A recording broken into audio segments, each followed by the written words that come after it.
Kung ating susuriin ang kasaysayan, merong malalim na pinagsamahan ng Israel at Pilipinas. Ang relasyong ito ay hinulma ng makulay na kasaysayan ng dalawang bansa at malaki ang pagpapahalaga ng bansang Israel sa Pilipinas. Ito ay dahil ang ating bansa ay gumawa ng ilang mahahalagang bagay para sa kanila. Kaya naman sa videong ito, ating alamin kung ano-ano ang mga bagay na ginawa ng Pilipinas para sa Israel at kung bakit hanggang sa ngayon ay tinatanaw nila ito bilang utang sa ating bansang Pilipinas. Ayon sa historical facts, nagsimula ang magandang relasyon ng Israel at Pilipinas noong August 1937 na kung saan ang dating Pangulong Manuel L. Quezon ay nagdeklara ng Proclamation No. 173 o ang Open Door Policy upang tanggapin ng bukas palad ang nasa mahigit 1,300 na Jewish refugees na tinugis ng Nazi forces noong kasagsagan ng Holocaust na naganap noong World War II. Ang kagandahang loob na ipinakita ng Pilipinas sa Israel ay hindi lamang pagbibigay sa mga refugees noon ng mga tahanan na matutuluyan, kundi pati na rin ang pagkakataong magsimula ng panibagong buhay. Taong 1947, inilatag ng United Nations ang UN General Assembly Resolution No. 181 na kung saan nirerekomenda ang pagbibigay ng pagkakataon sa mga Jews para makapagtayo ng sarili nilang independent state matapos dumami ang alon ng mga immigrant refugees. Nagkaroon ng malaking pagboboto na kung saan maraming bansa ang kailangang pumili kung gusto nilang suportahan ang Israel o hindi. At ang Pilipinas ay isa sa 33 bansa na nagsabi ng oo sa pagsuporta sa Israel. Ang iba pang mga bansa na bumoto rin sa panig ng Israel ay ang Australia, Belgium, Brazil, Canada, Denmark at iba pa. Samantala, ang boto naman ng Pilipinas ang isa sa naging pinakamahalaga na siyang naging susi kung bakit nanalo ang kampo ng Israel at naitatag ang kanilang sariling estado. Taong 1948, nang sinoportahan ng ating UN delegation ng Pilipinas ang UN Resolution 194 na nagtatag ng United Nations Conciliation Commission. Ito ay may layuning bigyan ng kalayaan ang mga refugees na gustong umuwi sa kanilang tahanan at mamuhay ng mapayapa. Taong 1949, nang bumoto ang Pilipinas ng pabor sa pag-welcome sa Israel bilang isang full-fledged member ng United Nations. Namumukod tangi ang Pilipinas bilang pinakamalaking kakampi ng Israel sa Silangan at Timog Silangang Asya. Isang relasyong malalim na nakaugat sa mga pinagsasaluhang halaga at ugnayang pangkultura.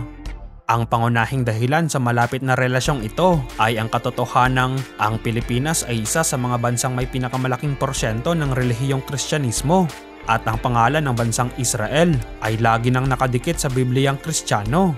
Kaya naman hindi na nakakagulat ang pagsuporta ng Pilipinas sa bansang Israel. Ngunit hindi lamang sa paksang relihiyon at kasaysayan nagtatapos ang usapan dahil kasama rin sa mga dahilan ay ang lumalagong turismo. Para sa kaalaman ng lahat, pwedeng makapunta ang mga Pinoy sa Israel kahit na walang visa. Simula noong 1969, pinapayagan na ng Israel government ang mga Pinoy na pumunta sa kanilang bansa ng visa-free bilang pagsukli ng kabaitan na ipinamalas ng Pilipinas sa kasaysayan. Bukod dito, malaking tulong rin ang pagkakaroon ng no visa pass ng mga Pinoy sa Israel upang mas mapalaganap ng husto ang kanilang turismo. Mabenta ito lalo na para sa mga Pinoy na gustong makapunta sa Israel dahil tanging Philippine passport lamang ang kailangan ng mga Pinoy upang makapunta at manatili sa Israel ng hanggang 90 days o 3 buwan kahit na walang visa. Ang mga naghahanap lang ng trabaho o estudyanteng nagbabalak manatili ng mas matagal sa Israel ang kinakailangan ng visa. Madaming overseas Filipino workers o OFW.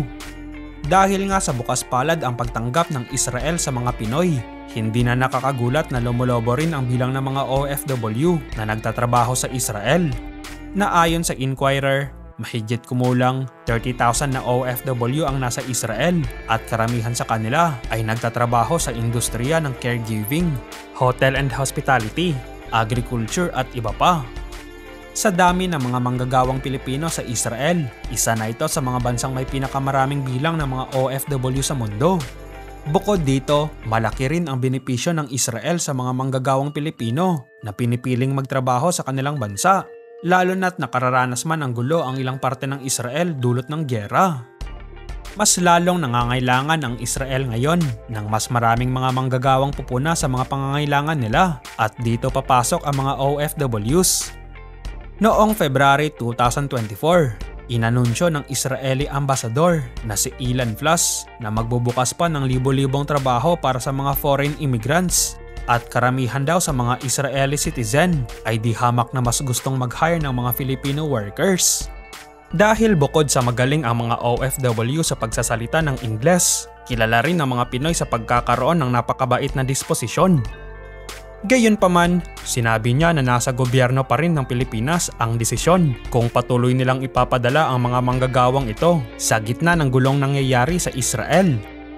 Subalit, kahit na mayroon mang gulo sa kanilang bansa ay hindi nito matatabunan ang reputasyon ng Israel pagdating sa magandang pagtrato sa mga OFWs. Sinusuportahan ito ng dating Deputy Director General Mark Sofer noong 2015 na kung saan isinaad niya na meron silang pantay na pagtingin sa mga manggagawang Pinoy lalo na't dahil sa mahabang panahon na ang pinagsamahan ng dalawang bansa. Ang totoo nga niyan ay karamihan sa mga OFW doon ay mas piniling manatili sa Israel sa likod ng madugong gyerang nangyayari doon. Kasangga sa anumang klase ng sakuna, parating andyan ang suporta ng Israel sa Pilipinas pagdating sa oras ng sakuna. Malamang na ito'y dahil noong open door policy ng dating Pangulong Manuel L. Quezon, hindi lamang 1,300 Jews ang balak niyang i-welcome sa Pilipinas. Dahil ayon sa Australian Broadcasting Corporation, tinatayang nasa mahigit 10,000 Jews refugees sana ang gustong tanggapin ng dating Pangulong Quezon sa bansa. Subalit nahadlangan ang planong ito dahil sa impluwensya ng Estados Unidos na nagbigay lamang ng limitasyon sa maaaring tanggapin na refugees ng dating Pangulong Quezon sa Pilipinas. Nakita naman ng Israel ang kabutihang loob na ginawa ni Quezon at ng Pilipinas, kung kaya't hindi pa rin nakakalimutan ng mga Israeli Jews ang kabutihang loob na ipinakita ng mga Pilipino sa kanila hanggang sa ngayon. Sa katunayan, sinusuklian ng Israel ang utang na loob na ito hanggang ngayon at kapansin-pansin ito sa mga donasyon na ibinibigay nila sa Pilipinas sa tuwing nakakaranas tayo ng mga sakuna. Isang halimbawa rito ay noong nagkaroon ng sariling inisyatibo ang Israeli government na mag-donate ng water filtration system sa Del Carmen at San Isidro Siargao Island at pati na rin sa Cagdianao at Basilisa sa Dinagat Island na hinagupit ng bagyong Odette noong 2021. Noong kasagsagan naman ng bagyong Egay ay nag-donate ang embassy ng Israel sa Pilipinas ng mga shelter repair kits na naglalaman ng roofing materials para sa mga komunidad at pamilya ng mga taong nasalanta ng bagyo sa Ilocos Region. Ilan lamang yan sa mga bagay na nagpapatunay kung gaano nga ba kahalaga ang relasyong nabuo ng Israel sa ating bansa. Malaki rin ang ginampan ng papel ng Pilipinas sa pagkakaroon ng malayang estado ng Israel mula noon. At isang asset din ang Pilipinas para mas mapalawak ang impluwensya ng Israel sa Asia, lalo na sa Southeast Asia. Kagaya na lamang ito sa ginagawa ng United States, mas pinapatibay pa ng Israel ang bilateral relationship ng Pilipinas sa pamamagitan ng pagpapadala ng mas maraming pang suporta, gaya na lang ng kanilang pagtulong sa mga nakalipas na taon. Kagaya na lamang noong taong 2020 nang bukas palad na tinanggap ng Pilipinas ang tulong mula sa Israeli government matapos nilang magbigay ng assorted medical supply na nakalaan para sa Armed Forces of the Philippines. Ang mga medical supplies na ito ay binubuo lang naman ng 50,000 medical gloves, 30,000 surgical masks at 3,000 N95 filter face mask, 4,500 medical gowns, 1,500 face shields, at 15 non-contact thermometers. Sa parehong taon din ay nakatanggap ulit ang Pilipinas ng samut-saring equipment donation para sa blended learning program ng Department of Education. Taong 2021 naman nang magbigay ang Israel ng libreng COVID-19 vaccines para sa mga 30,000 Filipino workers sa bansa bilang pasasalamat daw sa pagtulong ng mga Filipino caregivers sa Israeli citizen noong panahon ng pandemya. Sa paglipas ng mga panahon, unti-unti nating nakikita na mas lumalalim pa ang diplomatic relationship ng Israel at ng ating bansa.